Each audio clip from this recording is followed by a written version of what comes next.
If there is anything that I have learned from this entire experience, and the takeaway from this experience, is that we have a lot more work to do to end HIV stigma, and that is the reason why I refuse to give in. Let's talk about it. Y'all already know what time it is. I got the black V-neck on.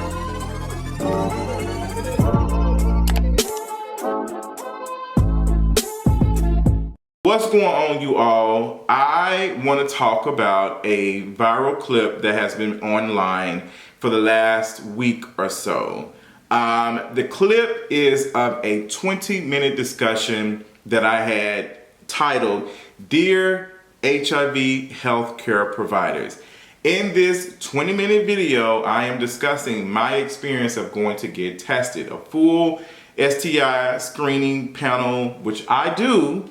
I went to go get tested, and the healthcare workers responded with a lot of biases and HIV stigma. I am taking this experience and making a video about it to educate other healthcare workers of how biases show up at work and how it prevents people from going to get tested.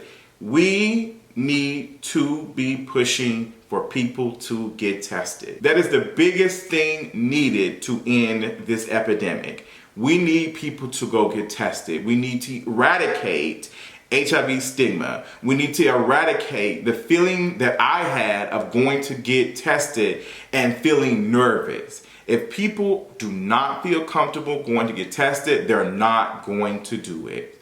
And what does it say for someone like me who has all of the language? What does it say for me that I want to spend money at another clinic to go get tested just so I won't have to deal with the biases that these healthcare professionals are giving me? Now, in this video, I am explaining all of these things. And in this video, I am sharing to the healthcare provider that I am entitled to condomless sex. The response of me saying entitled to condomless sex has now been taken out of context to say that I am now pressuring people to have sex with me without a condom. The entitlement part came directly from me telling the healthcare professional, talking to healthcare professionals, that people who are HIV positive and are undetectable are entitled to having condomless sex. Instead, people have now taken this and made it seem as though I and others are engaging in sex without consent. Nowhere in this video did I say that I am engaging in unconsensual sex, but as a person who is HIV positive, my sex life is heavily policed, because stigma has people believing that people like myself are out here infecting others. Even when the premise of the video was about the importance of going to get tested. The video I am sharing that I am undetectable. I've been undetectable for years now. I've been undetectable for a very, very long time. When I was first diagnosed with HIV, I didn't even engage in any sex. I didn't even touch myself because I was turned off. That's how strong the stigma was. I was turned off by the sight of myself. Even though my appearance or anything didn't change, it was the stigma around HIV. And it took me a while to become comfortable with myself. So now that you have people taking this video and making it seem as though all of the sex that I am engaging in is unconsensual, that I am not sharing my status with my partners, I'm not having a conversation about sexual health, even though the original video is about going to get tested. This clip going viral is a perfect example of how HIV stigma works. And what I'm experiencing is HIV stigma.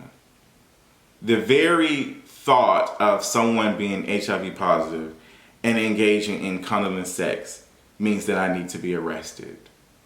Even though I've had a conversation with my partner, even though my partner may be on PrEP, even though my partner might also be positive as well. All of these things are not looked at. because HIV stigma has you looking at me like the villain. I am the villain. I am the HIV boogeyman that is out here infecting everybody. That is how it's being seen. And it's no help that I also live in Atlanta, Georgia, because Atlanta, Georgia has been one of those cities that has received a lot of HIV stigma. People make jokes about people living in Atlanta being HIV positive and everybody in Atlanta being sick. Even though people still come here every Pride, I have so many questions because where is the idea of me engaging in unconsensual sex? Where is that coming from? It is coming from the stigma. Now, I brought up undetectable. Let me explain for those who do not know what that means. Undetectable, it means that if someone has an undetectable viral load, they cannot sexually transmit HIV to others. U equals U, which I've said, undetectable equals untransmittable, is the understanding that someone who is undetectable cannot transmit HIV to any other person through sex. That is the language. That is the science. Zero chance of transmission. Zero. And in this conversation from the original video, I am talking to the healthcare provider, the intake nurse, about the language around undetectable and how she used the term unprotected sex. Now, we understand when people say unprotected sex, they mean condomless sex. Let me say this. There is no such thing as safe sex. There is no way to engage in safe sex. All sex is a risk. All of it is. The same way when you get in your car and you drive down the street or you go to the grocery store, you have certain features in your car to protect you as much as possible. But there is still a chance of you having an accident or being injured. But you still get in the car because the risk is so low. That can be applied to so many things, including sex. So we would not say protected sex because there is no way to completely protect yourself. So instead of using the term unprotected sex, we use condomless sex because we know even if you do wear a condom, there is still a chance of you contracting an STI. There are other STIs that can be contracted from skin to skin contact. A condom doesn't cover the whole entire thing. It doesn't. There's still a chance of you contracting an STI. But the best way for us to be able to be safer is to get tested. If we test, we'll know our status, we'll know what we are dealing with. So there will be less likely of a chance of us, infecting anybody else or transmitting a virus to anybody else. But if people are not going to get tested, which is happening because of stigma, we are all out here flying blind.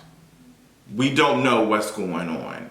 That's one of the conversations I've had all the time when I am meeting someone and they're asking, are you top, bottom, verse, side? When those conversations start, I always push it and ask, okay, so what are your safer sex practices? Are you on PrEP? Are you HIV positive and undetectable? When was the last time you got tested? Did you get tested often? When I say that, that gives the space for a person to feel comfortable because I have not said anything stigmatizing about being HIV positive. I've given them a comfortable space for them to share their safer sex practices. And also for me as someone who's living with HIV, it gives me a chance to peek inside and see what this person thinks about these things, because if they say something like, oh, I'm clean, I already know what this conversation is going. I'm more likely going to hang up and I'm going to block because I don't want to talk to anyone who's using that type of language. And oftentimes, a person will share that they are HIV positive as well and undetectable. And they will thank me for engaging the conversation to make them feel comfortable sharing their status. This is the work. This is the work that I do. This is the work that I'm committed to not only protecting myself, but protecting other people like myself. And that's not even just people who are HIV positive. Those are people who are engaging in sex. In all actuality, a lot of healthcare providers look at gay sex as risky. They've been looking at gay sex as risky for the longest. There's been so many stigmatizing things said about people who are queer and gay, how we engage in sex. We have sex more than others, we do this and that. When everyone engages in sex, all people, heterosexual folks, engage in sex in different type of ways. Queer people, gay people are not more promiscuous than any other group. But it's the stigma of HIV, because HIV has been put on people who are gay. It's been looked at for the longest as the gay disease. This is something that only gay people contract. But there are a lot of heterosexual folks who are HIV positive as well. It's not a gay disease. HIV does not have a look, which is why it is so important for us to feel comfortable to go get tested. So in this video, I am saying I'm entitled to condomless sex. Everyone is entitled to condomless sex. Everyone is entitled to condomless sex. But since I'm HIV positive, I have to put consensual. What other group of people who are needing to put consensual in conversations like this? Who needs to share that when they engage in condomless sex, it is consensual? Why is it me? Why is it automatically assumed or hinted that because I'm engaging in condomless sex, I am out here not sharing my status with my partners? Why is that? Stigma. Stigma. And right now, I want to do a little bit of an experiment, and I hope that some folks will engage in this experience. Specifically, the people on Twitter who had a lot to say about me being HIV positive and being a super spreader. Right now, I want you to go through your likes, or I want you to go through your freak Twitter. I want you to look at your bookmarks, all of the porn that you consume. How often is this porn with a condom?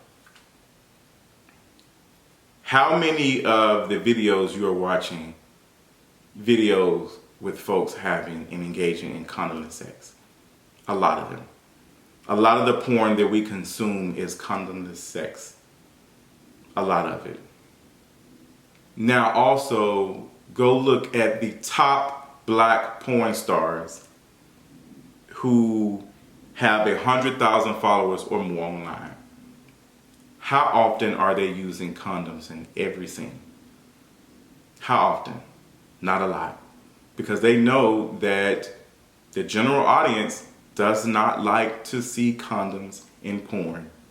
There's a running joke, even I have made the joke, that I'm not watching no condom and no porn. I'm not watching that. So what does that say about us? Since we're all using condoms and we're all out here doing these things, we're saying one thing online and we're doing the complete opposite.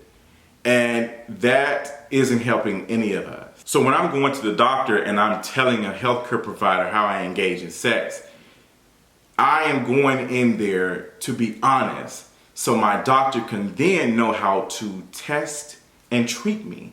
Because if I'm someone who is a bottom and I'm engaging in condomless sex, I might need to be tested. I might need an anal swab. A lot of doctors are not doing that. If I'm a top, I'm out here engaging in this, I might need to be having this test. I might need to be swabbed here. If we going in here lying, and for reasons, why are we lying? Why are we not comfortable sharing and saying that we don't like to use condoms? Because there's stigma on them. There's stigma for people who are queer and gay to be using condoms all the time. So we come into these offices and we lie. And then we are failing ourselves, and we're also failing others because we're not being honest.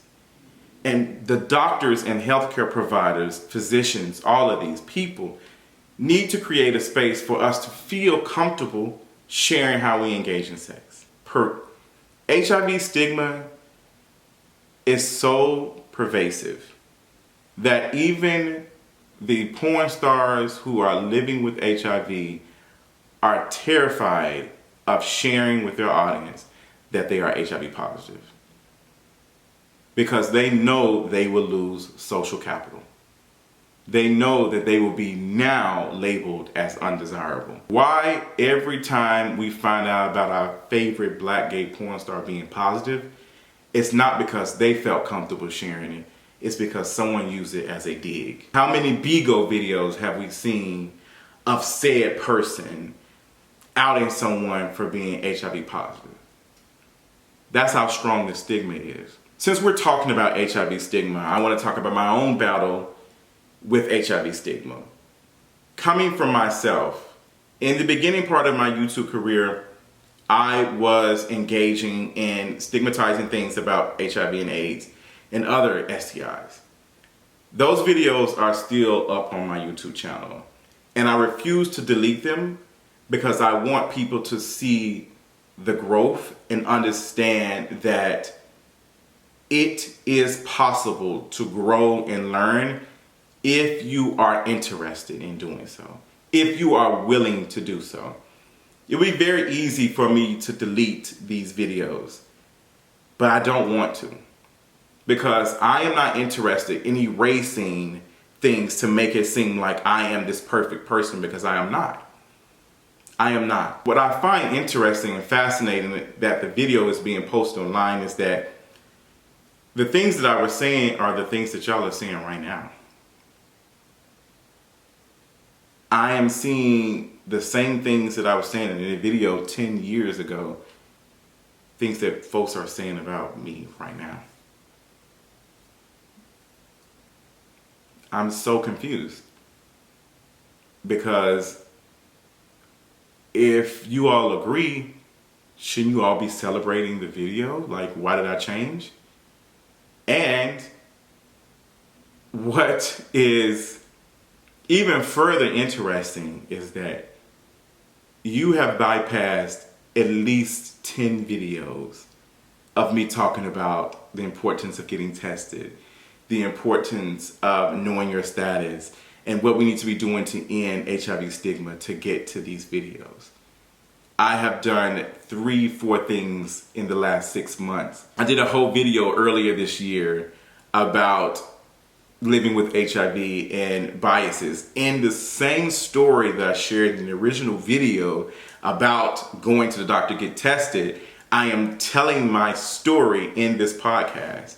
And in this podcast, I talk about my own journey of my own stigma around HIV. The king is in the building.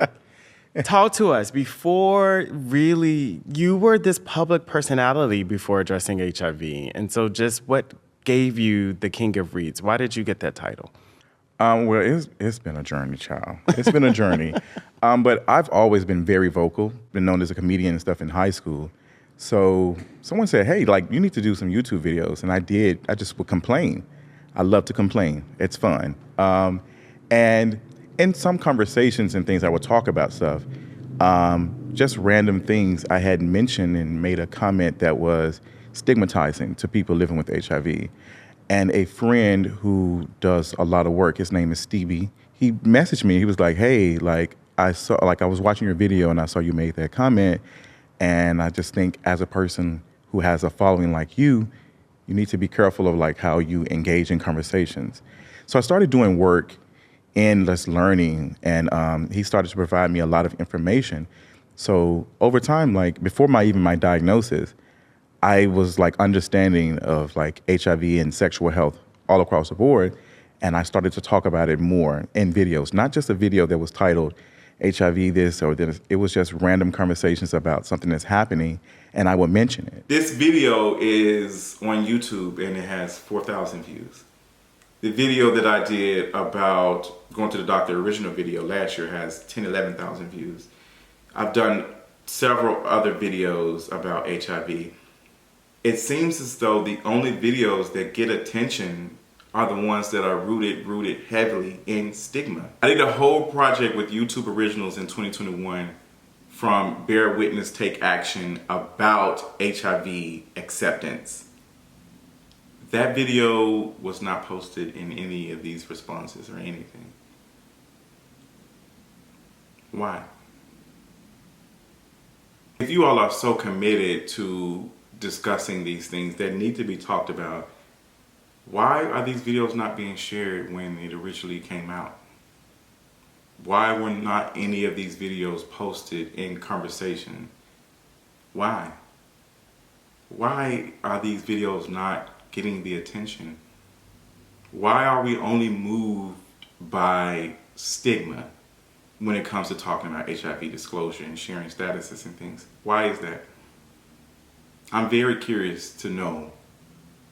And for the people who are bringing these discussions in my video up, where are the videos of you discussing HIV and the importance of testing? Where is your panel discussions talking about these things? Why is it every time I'm looking up your YouTube video or your tweets around HIV, it's always some stigmatizing and negative language around it? Y'all are not serious. Y'all can't be serious. And you want me to not be serious with you. And I cannot do that. So I end this video knowing that we have a lot more work to do, which is why I'm fully committed to continuing the discussion around HIV, sharing your status, knowing your status, the importance of getting tested, the importance of taking accountability for your own sexual health. This is why I am committed to this work, because y'all are not. We cannot continue to allow people like this to hijack and twist words for clicks and views in the harm that it comes to people who are living with HIV and people who simply want to get tested. Y'all are the reason why HIV stigma is rampant, which is why we'll continue to have conversations and educate and advocate for people like myself. Thank you so much to those who knew what the video was giving from the very beginning. Thank you to those who have reached out to me, who have supported me during this time. It has been a lot, and trust and believe that this will never stop me from using my platform and my experiences as someone who is HIV positive to advocate others. Love you.